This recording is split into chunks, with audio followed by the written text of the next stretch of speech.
for gaming. I'm going to be host Jefferson J. Thacker, also known as Perram, and I'm joined by Kristen Sowards, also known as Seventh Mastery. Kristen. There was disaster this week. Disaster? Well, there's been a lot of disasters, Perram, but I'm hoping this is just a print-related one. Oh, yeah. Oh, yes. I believe you told me when this happened. The Titan Forge makes a wonderful sun dragon. It is a big, majestic beastie when it's all printed out. And I printed it at the full 32 millimeter scale version because Titan Forge is considerate as a company for fantasy gamers. They provide all their models in both 32 millimeter and 28 millimeter scale. But I wanted Big Dragon to be big. So I printed Big Dragon. And I knew Big Dragon would be a lot of resin. And somebody sent me a lot of resin recently pro bono. But it was not invincible resin. It was normal resin. So I printed Big Dragon in the free resin. And then Big Dragon. Turns out we both said the wings were a little small. They were too small. Cannot fly. Could not fly. Yeah. No. And now is many, many tiny pieces of dragon. And I have to throw dragon away and print new dragon. Which puts me right back where I was a few weeks ago on which dragon do I print. Unfortunately, that's been nudged a little bit for me. So I'm kind of going to be guilt tripped into printing a dragon that looks really awesome, actually. So it's not going to be that dragon. You're going to print a different dragon. I'll print a different dragon. This dragon is very, very cool. And I would have kept this dragon. I was looking forward to painting it because I was going to go with this like teal blue gradient all the way up it. I'll just have to see that in my head now. But there is some silver lining to this disaster. Big Dragon had a big freaking base. And it was a scenic base because there needed to be like elven ruins to hold its fat dragon ass up. This is true. So I now have this tiny little piece of elven scenery that looks really nice. And you're just going to use that now as a place piece? I mean, that's not bad. Not bad. I mean, why not look at it? It's like this little elven pond with a ruins around it and a floating magic stone. This has my favorite thing. Tip in the fall. The flowing stone that's held up by its little waterfalls coming off of it. That's such a clever sculpt thing, but I adore it. Speaking of people and things I adore, David and James are already in chat, and we have Comet Lord, who might be giving us a sneak preview of his presence for next week. Ooh. Yes. For those of you who do not know, Comet Lord makes wonderful miniatures, very modern to style fantasy of a lot of very over the top things and with bunches of extra features. You need to go check out their work if you do any 3D printing at all, if you like video game inspired stuff at all, or if you just like really cool swords. Or Planescape. I would say if you like interdimensional stuff. Right up your alley on this one, Kristen. Little cosmic horror vibes and bathtub liches. Bathtub liches. Possibly my favorite mini I've ever seen created, and kind of helped inspire a little bit. So, bathtub liches and other uncomfortable things. Go check it out. Yeah, I like the floaty weapons and spell effects that they do. Yes, I have printed almost every single spiritual weapon that he has printed or they have printed, and I don't know. Love it. Damie also has joined us in the chat. Hello. I think from my Twitch channel. Oh, welcome back. Welcome to the stream, Damien. Damie, this is a news night. There's a whole bunch of a lot. Yeah. This is a newsy banter episode. We try to do one of these every so often because there was a lot of tiny little stories that kept getting cut from other episodes that I wanted to talk about. And the first of which is, oh no, Kristen, some disaster has happened. And it was 3D printed related, but has nothing to do with fallen dragons. Are we Anycubic has had a time. Yes. I swear to goodness, this podcast is not got a vendetta against Anycubic. It's true. They were my first printer. They were the first printer in my house, also, not just mine. And it worked great for quite some time. And I was a fan. And enough of a fan, I went and got that Mono X and all that stuff. And then everybody knows I destroyed it with prejudice on accident. But no. Yeah, and I've used some of their smaller printers, resin printers recently, and love them. Very, very efficient, very high quality results. We've talked about their customer service issues before. That's our biggest criticism against them. But as far as company that can make printer print good, they do a decent job. Unfortunately, it turns out that they needed to pay attention to security, because a whole bunch of Anycubic printers over the last few weeks have been hacked. This is not a unique situation to Anycubic printers. Basically, these printers come with default passwords to their systems that are all the same. And therefore, when you figure that out, it's trivial for groups to come in and do the nasty stuff to your printers. People were waking up to messages warning them that their printers had been hacked and files had been deposited into their printer's memory.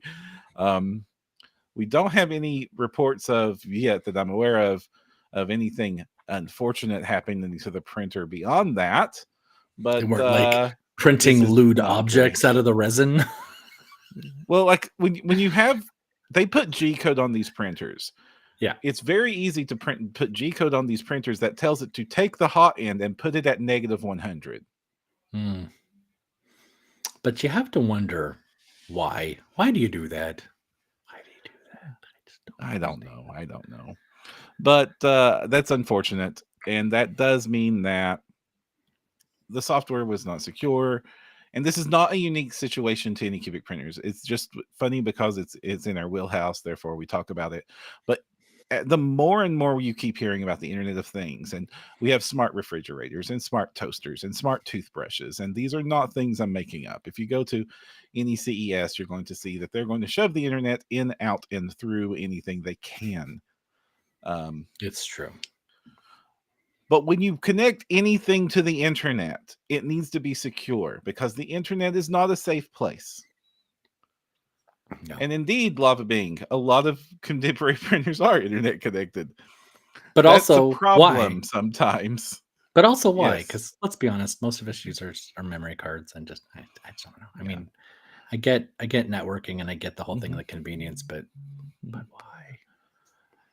And heck, I have my Elegoo printer hooked up to my network, not the internet, the network, which is indirectly means it's hooked up to the internet, but it doesn't communicate to the internet on the regular, which is an important distinction, as long as that is a true statement.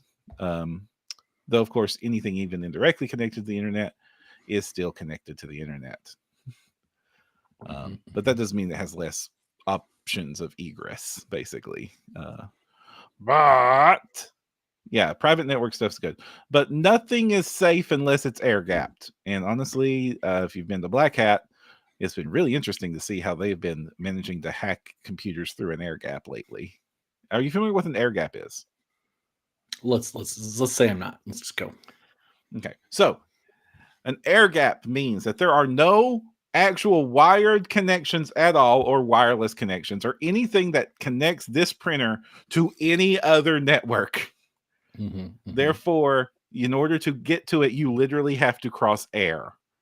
And that doesn't mean wireless connections. It means like you have, we used to call it sneaker net. When you had to walk. You have to walk over to it. Yeah. And so that was considered like the like top tip, like of security, of like, if you need to keep a system absolutely 100% secure, it needs to be air gapped from the network. And there's some systems that are that important and that secure.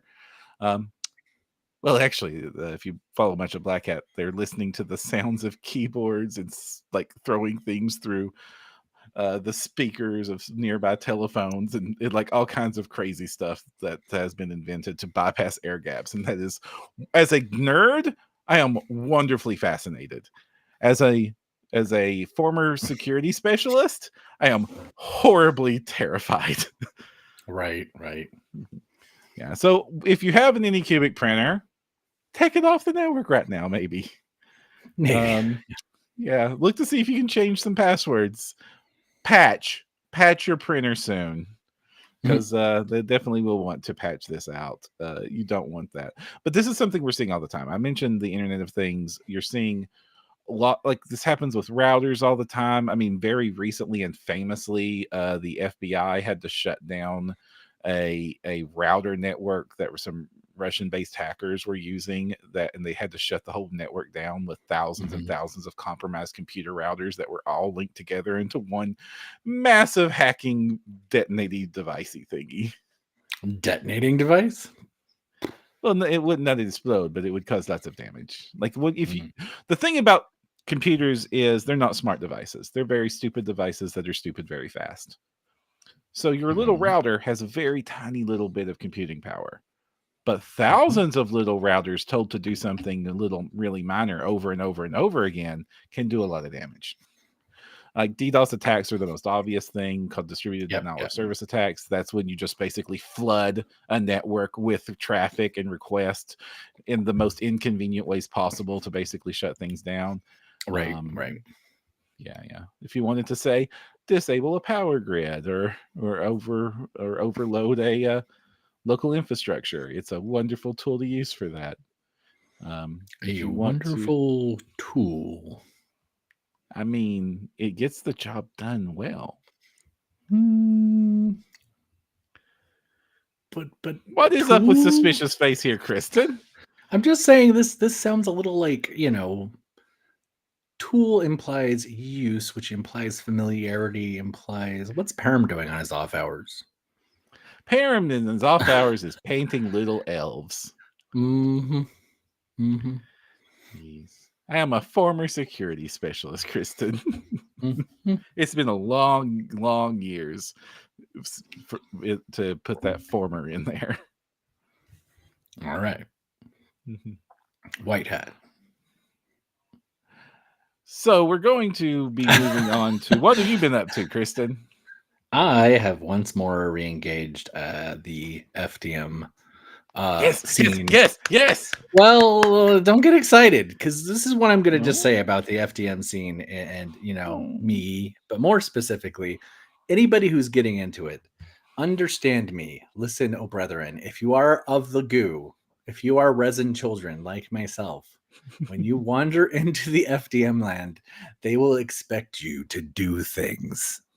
They will expect you to take things apart and replace them and repair them and fix them and change materials for each and every project. It is a whole wild west of modding and replacement and the casual ease that everybody's like, oh yeah, just replace your hot end the day you buy the thing. And I'm like, it's a whole different mod culture. I love you all, FDM folks, but Jeebus, I want something that works out of the box. My goo stuff, it works, just works.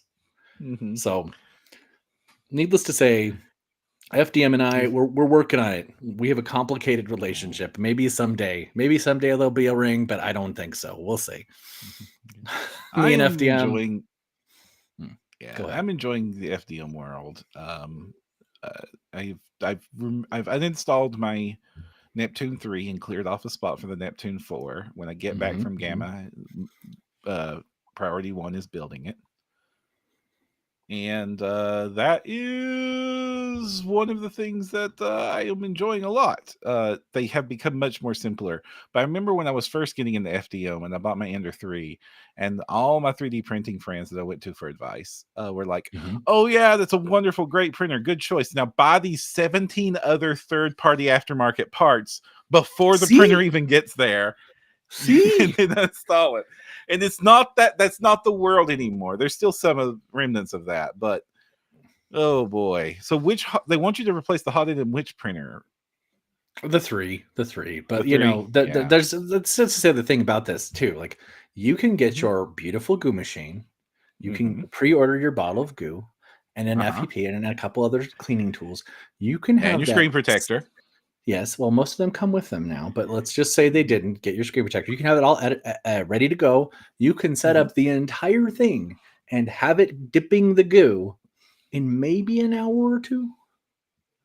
Maybe. Less than that. Yeah, I'm just saying, like maybe on the outside, right? Okay. Give yourself an hour or two just to start building the GD thing with your FD thing. And actually, weirdly, the Neptune 4 goes back. It is more complicated than the 3, which I was very surprised by. So like, like be mindful of the time and the expectations of how soon you're going to be holding your little 3D printed whatever it is from an FDM machine. Because Josh Dameron says, loving the show, gave you guys a shout out on the podcast page. May need your advice soon, Jay, about setting our printer up. So, I don't know if you know Josh. Dameron is one of the hosts of the Hills Have Nerds podcast that I have guested on a couple of times. And we used to be in a weekly miniature painting meetup group. Oh, nice. And Josh is an awesome dude. And the podcast is very hilarious with some great people. Very, very nerdy personalities if you want to check it out. We also have Bear popping in from my Twitch. Hello, Bear. Hello, Bear. Yeah. And there are some fun things. Like I'm really wanting to get even harder in the FDM space now. And I'm wanting to get some of those dual color silks and like just like jump head first into that. Because I want the cool cups. I want the dice mugs. I want the organizers for my board games and all that stuff. And my Neptune 3 was doing it wonderfully good and very slow. So I wants me the clippers. I needs me the clippers. And we have talked about like difficulty getting these printers set up. But there's a whole new breed of printer that have entered the space that is truly saying, no, man, the printer's pre-calibrated. You don't even have to do that stuff anymore. It's set up to go in this space. And boy, are there so many clones of it, of this type of printer. Okay, I'm all ears. In the current space, we have what are called bed slingers, and used to even be called Ender clones, because they would just take the Ender 3 and duplicate it as closely and cheaply as possible. And that was a very successful print model. And like every month, a new Ender clone was entering the market. And how is it different? This one is turquoise. There wasn't a lot of stuff. Now, we talked about it when this printer first came out, but when Bamboo Labs entered the market, they changed the game a lot because they were one of the first people to really deliver. This printer is in a box. You take it out of the box, do a couple of tiny things to the outside of it that was mainly so that we could ship it safely, like take the foam out of the build plate, screw the LCD to the front of it. Then printer go vroom right away. Pre-calibrated. It'll even do like a resonance test the first time you boot it up to determine how wobbly your table is and compensate for that. Yeah. So, and that's what the X1 Carbon brought to the matter. And at the time, X1 Carbon was a very expensive machine. It's still not super cheap.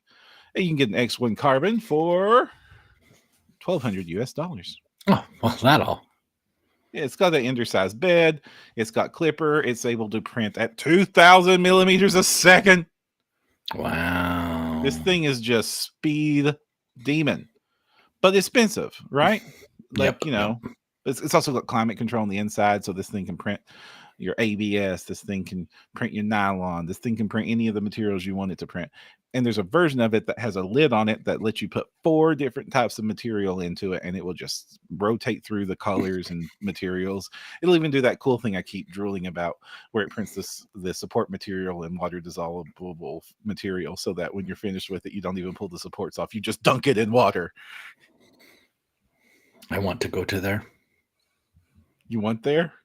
I would like that very much. Unfortunately, I would not like that price tag. So they thought about that too. So then they decided, hey, what if we take some of the more luxury features off this printer and bring the price down? And then they released the P1P, literally half the price. Yeah. And the P1P is kind of at that sweet spot because it's got all that tech that's in the Bamboo X1C. It's got all that speed. It's got all that resonance compensation. It doesn't have an enclosed chamber anymore. So, you don't have it doesn't have the internal heaters and all the cool things that you would need to do like nylon and stuff like that. So like if you're just printing PLA or other materials that are very easy to print, it's fine. It's even compatible with that thing, the ALMS system that you put on the hood. So if you wanted to go buy the ALMS system separately for a few $100, yeah, always separately. And they even released a new version of the ALMS system that's even cheaper, that you can just set beside of it. I think it's like $150 for that. So like they've thought ahead. They're trying to bring the price down, and they made this cool printer. It's printer in a box, and that's and it's it's also what's called a Core XY printer. So the bed slinger is called the bed slinger because it slings the bed back and forth to do one of the axes. And that's a very cheap way of cheap by I mean cheap component cost wise way of achieving that result. Whereas the print head moves up and down. And Core XY's, the bed itself moves up and down for the Z axis, and the print head stays at the top. So your print just lowers from the top down to the bottom. Kind of like a backward resin situation. Yeah. And that's much more stable. And that means it can print faster. It can print with less errors. It can like all kinds of cool stuff. We've always known this was the superior way to do the printers. It just cost a little more for the components. So like when you compare it like to a $300 Neptune 4 situation, you're paying another $300 to get all this cool stuff added on top of it. Right. But this printer, also, if you want that enclosure, there's so like, if you go to their site, there's so many free like that they've supported and then paid options to 3D print an enclosure for it. And then like a lot of people have like released stylized enclosures to make it look like an elven artificer workshop or like a steampunk cabinet or a cyberpunk manufacturing plant, all kinds of cool stuff. Or for the more practically thing, it's like pegboards on the side to hang all your tools from it, or hang like this printer has become the new favorite hobby printer. Like customize it to crap and back again without having to rebuild it.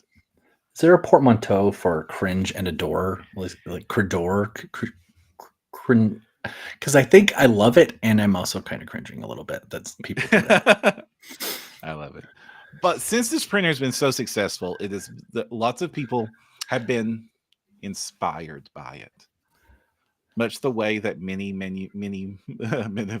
manufacturers are inspired by 40K. Inspired, yes, inspired. I like it. So you end up with Creality, who made the Ender, decided to step up to this bat here, okay? And they've released their own set of printers in a similar format lately called the K1C. You're starting to notice by the naming conventions exactly how close that inspirations is when you start to get through a few of these. And it's got an ALMS system, and it's got the full enclosure, and it's Core XY, and it's pretty cheap actually, and it's got all the cool features. And like honestly, the K1C is a wonderful printer, and if you're a Creality fan, it's a great printer to look into. It and Bamboo both have these proprietary nozzles. Bamboo did it because they needed at the time to customize the nozzle to do the high speeds that they were wanting to, and thankfully they do. Like you can get compatible nozzles with it now, so it's like a new standard.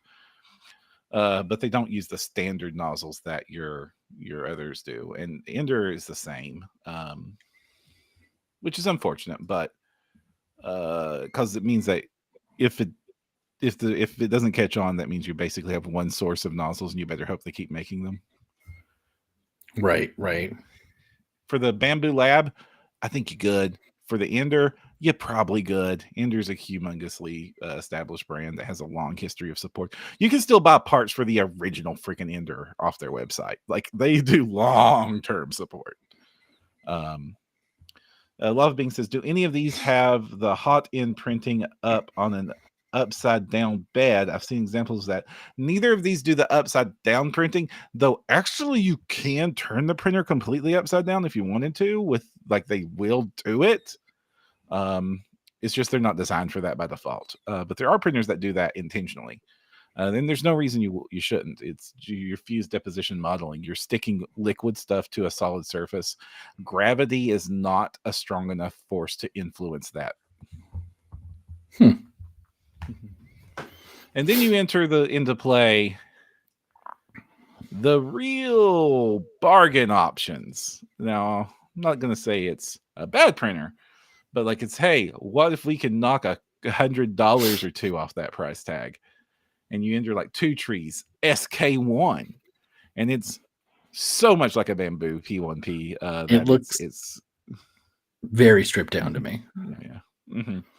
And it's the same thing. Like this is just another example of people like it being inspired by this as the new standard. And I think we're going to keep seeing it and seeing it and seeing it. We're going to see less and less.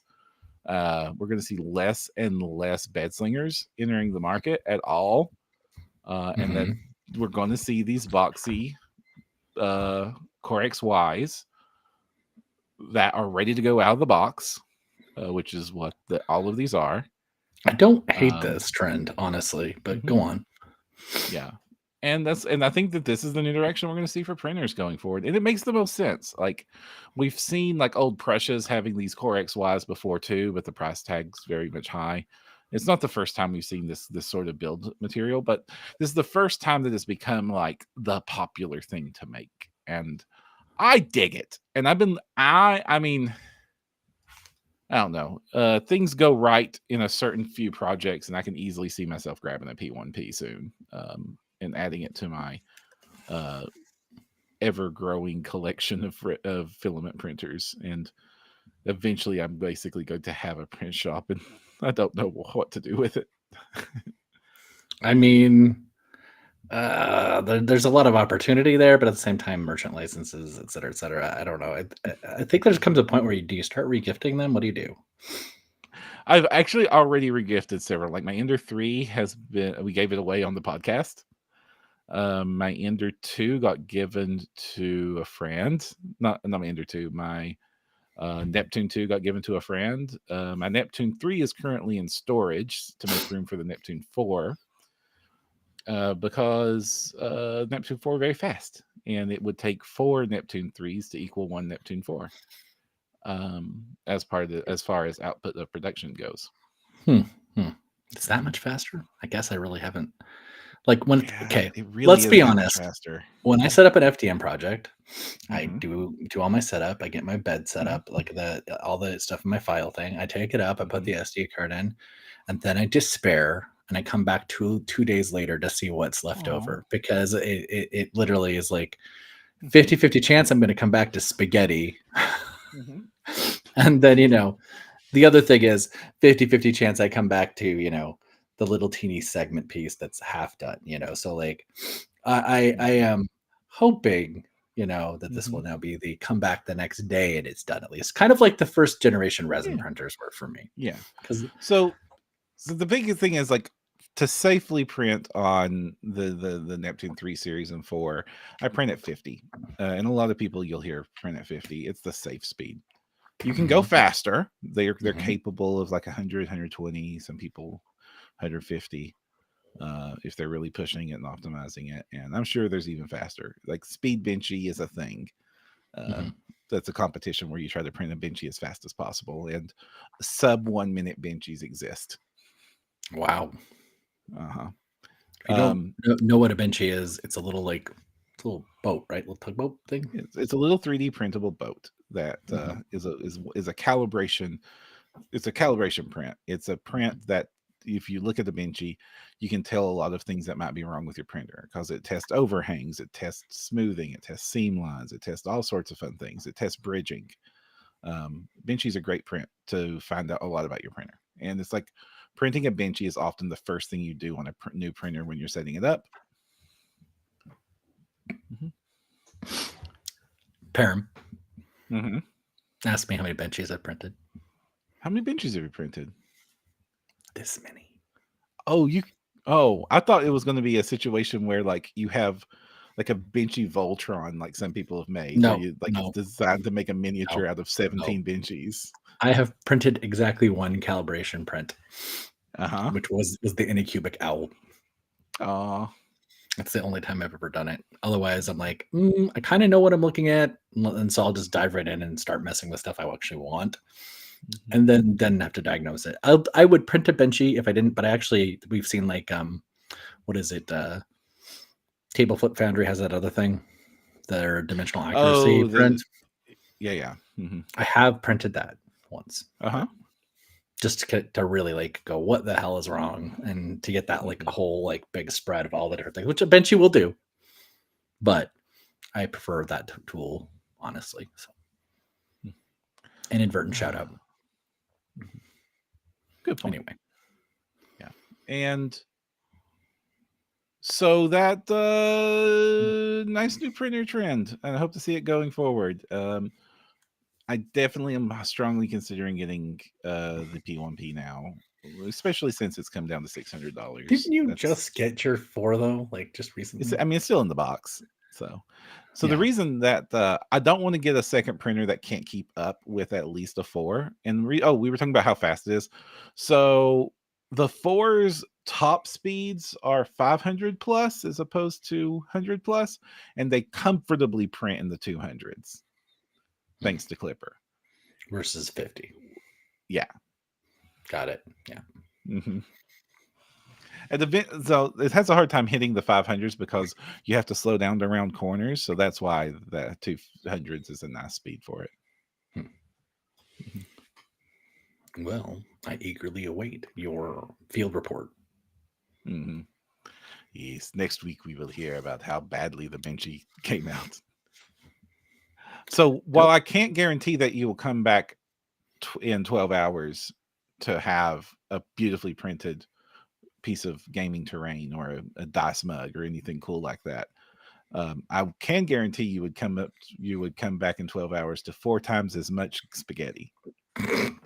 That's probably gonna be my life, because I still, like, last time I was swapping out a printer head, I dropped a screw somewhere, and I have no idea where that screw is. It literally like ripped through into the ether and is like now orbiting by, I don't know, chaos space.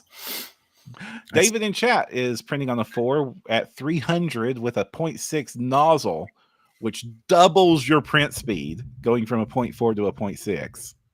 You're able to print twice as much stuff. You lose a little bit of detail, but as a terrain scale, it literally doesn't matter, because in order for the detail to get lost, you have to print details that are smaller than your nozzle. That's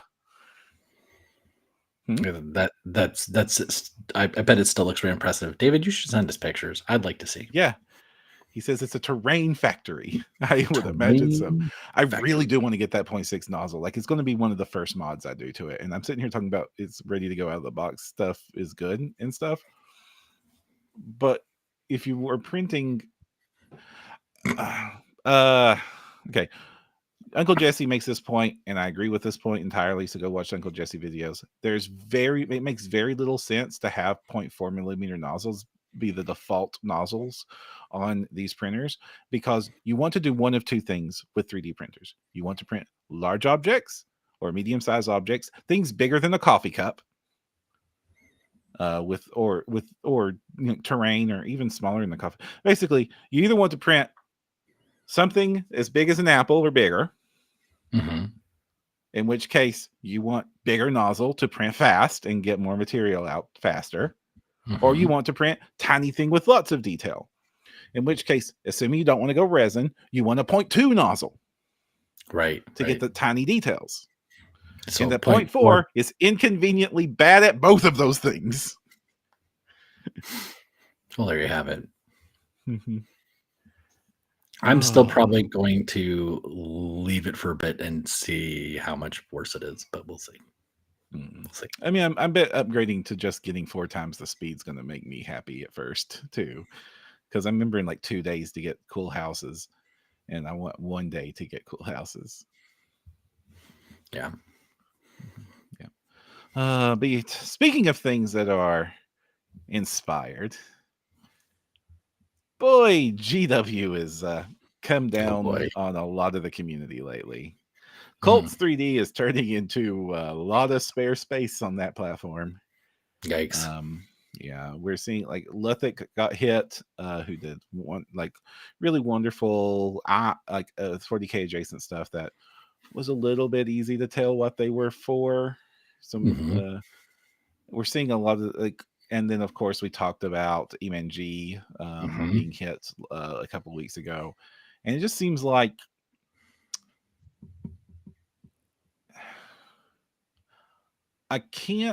I don't really feel like 1-to-1 copies I'm comfortable with, like personally. Sure. I mean, but Right. like, Mhm.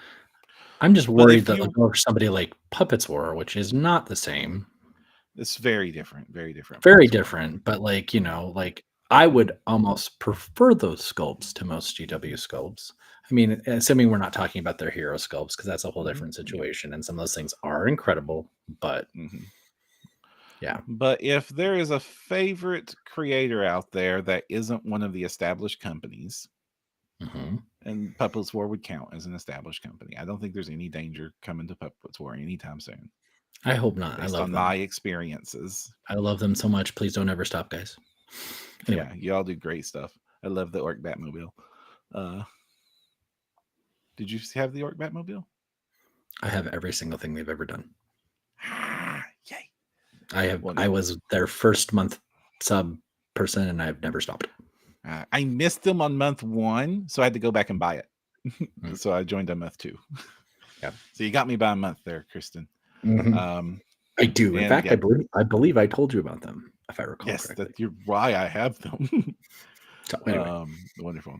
But like I'm saying, like if there's a creator out there doing that you like, it might be a good idea to shop when you can or download while you can. download your Right follow now, files. I you might want to might have back up your archives right now. I might have been very happy that I'd already downloaded my. I can't believe it's not Tyranids from EMNG or that guy E3 man. Whatever, however you say it, that guy. Yeah. I do have all those Hive things downloaded already. Yeah, like I said, I'm not personally comfortable with 1-to-1 copies, but I've seen takedowns on stuff that I felt were adjacent enough that it shouldn't have been hit already. That I would just say for everybody, if you love your stuff, back it up right now. Yeah, like these things come in waves, I find, and like it's kind of like the old bad things and come in threes kind of situation. So I don't think we're overhearing about more takedowns and more creators leaving the space. Probably not, sadly. But hopefully this too shall pass and we get back to creative awesome stuff. And again, support the creators who have unique vision. That's also great stuff. I love me my Puppets War. I love me my Highlands miniatures. I love me my Last Sword miniatures. All very clear and obvious inspirations, but still wonderful original artwork. Well, and like you can, is it Oshiminu?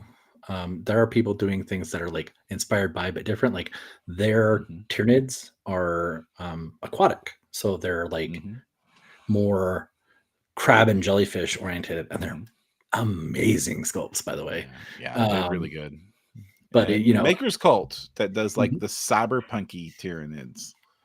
I don't know if I've looked at those recently. Yeah, they're like cyber bugs. Like it's like organic bugs with cybernetic parts fused to their bodies. It's really cool. It looks like some Puppets War has like a similar vibe on some of their stuff. Yeah, they do always have kind of like a more like cyborg head or whatever for their Hive alien something. I forget what they're called, but yours is alien. Yeah, they're all inspired by Alien anyway. So that's true. That's true. Even Tyranids are a knockoff. Everything's a remix. Is that the phrase? Everything's a remix. They started doing not gene stealers. Yes, and they're the mechanics. Oh, smart, very smart. And if you want to go to like really cool, like completely original takes on some of these ideas, like Piper makes, is cool. I'm trying to think of there's like Robot Eldar that are like high elves that are just like space elves that are just like completely robots. It looks real cool. Wait, what's the company name again? I think I got the name mixed up. Piper is the part I remember. Gotcha. Any news on your front end?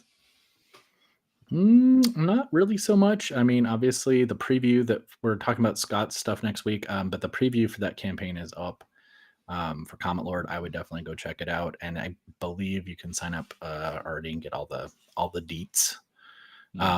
Your crowdfunding thing finished, right? Yeah. We finished just shy of 100K with nice. 1,500 over 1,500 backers. I think maybe even over 1,600 backers. Very cool. So we were all very, very happy, and we're already seeing little techies being printed and painted, and people playing the game. A couple of people put out battle reports of playing through some of the missions, and it's been neat to watch something that I had a hand in creating become something awesome. Even if though my hand in creating this is mostly just publicizing it and making sure the people get their parts. You know what? If it doesn't get seen, it doesn't get funded. So that's a very much a big thing. So I would not sell yourself short there, sir. Not one bit. Let's see. No Warhammer weirder stretch goal though. Warhammer weirder the comment. Warhammer weirder stretch goal. So David, please explain yourself. Sorry. A few people commented that it was odd that we celebrated when we ended the first day, when we crossed 40K dollars raised. Is that what you're talking about? Your 40K stretch goal? I have no idea what they're talking about, honestly. But we did get like a few weird comments, like it's like, I see what you did there, and really it was just a nice round number that was like at our 24-hour mark. It was like, we just crossed 40K at 24 hours. Perfect time for a tweet. Got it. Yeah. I'm trying to think. I haven't seen a ton of other releases lately. You know, there is another Monolith Arts Kickstarter going on. This is there is. There is. I mean, I feel kind of like if you're not familiar with this company, they did Lost Souls and they've done a couple demon ones, and they actually do now have a tribe Patreon situation going on, which they had not done before. This used to be their model, was just to do Kickstarters. So somehow they're still managed to squeezing out a new campaign and do all of these, like probably bi-monthly. It feels like crowdfunding ones. And that's just wrapping up. This one's a little different though. I want to say it was more for like usually they're more in the dark horror stuff, and this was not. I'm trying to remember the name of it. But this also is something where they're integrating their previous releases into it, which I encourage other creators to do, please, because FOMO is real. And there's nothing quite as painful. We were talking about some of our other favorite creators and how, like, if you miss their first release, you have to go buy the set at like sell your firstborn child as the opt-in price. So I really am a fan of Monolith Arts, like throwing out their current stuff relatively affordably with the new Kickstarter stuff. So anyhow, a lot of my favorite creators do that. Monolith does it, Daka does it, and so does Ian Lovecraft with their wonderful terrain sets. They always offer the previous terrain sets at good prices. It's just a fun way of doing things. It's a great way to catch up, and if you have the feel bads, it does help, because now I get all sorts of inspired to be Viking space soldiers. Inspired to be Viking space. Speaking of which, it's the Frost Tribe. I did actually find the name of it. It would go in your Frostgrave stuff. So it was a little different for them because, like I said, they normally have been doing like dark horror, and this is much more like werewolves and Arctic tundra vibe stuff. And it's still got 22 days left in it. So, but I have always been happy with their stuff, and they've always over delivered. They almost always add more troops as stretch goals, so your squads get bigger and bigger as stuff goes on. So, Have you seen the Stage Top campaign? No, what's that? So I got to see one of these built at Essen Spiel. And got to play on it, and it really was kind of awesome to play. So basically, you know how I have like those little raised tabletoppers that I play with? And I made my own. So these are 3D printable raised tabletoppers. Now they've done a plain one before, but now they've been doing these themed ones. Like this is like a industrial revolution themed one that's good for like Ticket to Ride or steampunky games and stuff. And like the train, it's like surrounded by train cars and train station and buildings, and the old rusty water tower that's your dice tower.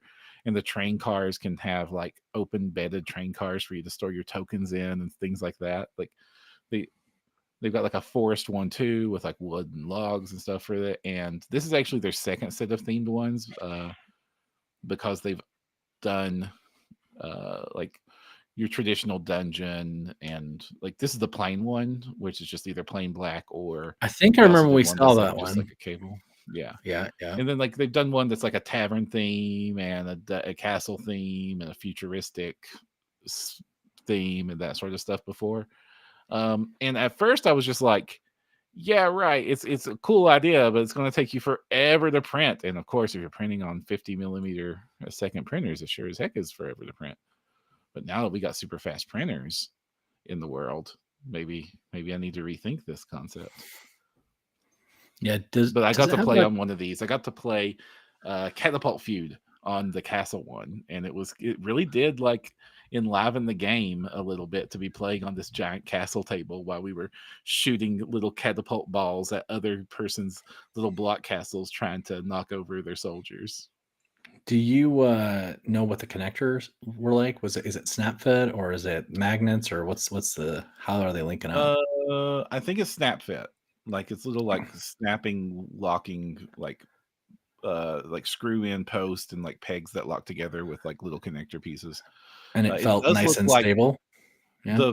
They've got videos like it's like a big turning circle to lock the plates together. So like it is secure. And the one we played on at Essen Spiel was rock solid because it had like toddlers bouncing off of it and stuff. Oh wow. Cool. Toddler proofing. Yeah, that sounds like a good idea. And this is another situation where they're offering their previous Kickstarters as part of the as part of theirs. So like they have an all-in pledge at $89 that gets you every one of the tables they've ever made. Right. And it looks like their commercial license is only like $100 or $2 more. Yeah, it's not too $230 for a lifetime license. I would really love to get somebody on the show that runs a print farm. Really love it. So if you know somebody who does or can recommend somebody, send them our way, please. So that's far one interview request I haven't gotten. So far, the 2 times we've tried, their print farms have closed before the episode was going to get recorded. Sorry. So we want. So somebody established, if you've been doing it for like a year or 2, that would be great. Because I don't want to be the person who like is that last moment of, you're getting your print farms set up, everything's great, and then suddenly it's just that one last bit of stress that you need to be like, no, I quit. Please don't be that guy. Because I love you all, and I don't want you to be that guy. Love being asked, are the themes details cosmetic that apply over a base structure? Are the actual structure? Do the themes work together? Can you have half the table one theme and half the table the other? The first question is both. The pieces are interconnectable with each other, so you can do as you want. And they have the structure. When they did the first theme sets, it was put these cosmetics as the top layers, so it replaced a lot of the top layer parts with more pretty versions of the top layer parts. But with the newer sets, they even include themed parts of the structure, so the pillars themselves are themed, like the pillars that hold the table up off of your base table themselves are themed as well, but those are optional. So you could print like a plain Jane base table and then just have a bunch of theming kits that you apply to it without having to reprint the whole table. Very cool. Let's say I'm pretty sure there's a picture on that with a half and half table that we saw. I think so. Yeah, right here they've got a half and half table right up here. Yeah. And if you want them to be even more secure, super glue works on PLA. That's true. That's true. And you know what works even better? 5-minute epoxy. You know what also works really good? Taking your leftover PLA and a solder gun. Oh my gosh. I have now seen this, and I am a believer that I was like, wow, that actually works. That's about my level of comfortability with all this FDM shenanigans. Is that it's a soldering to maybe like do a little smoothing and bonding work. I'm still not super excited about it, but I might have been looking at, ways to fuse props together in case you wanted to actually be able to swing said prop or do a thing with it. Yes. I've been desperately wanting to, as a person in marketing, I've been desperately fascinating about the prospect of taking some of our models and then just biggie sizing them way as big as I can get them. Because wouldn't that be a cool booth decoration? Say, take one of the characters off the cover of one of your books and just put her right next to you. That would be wild, especially mine though, because there'd also have to be some very unique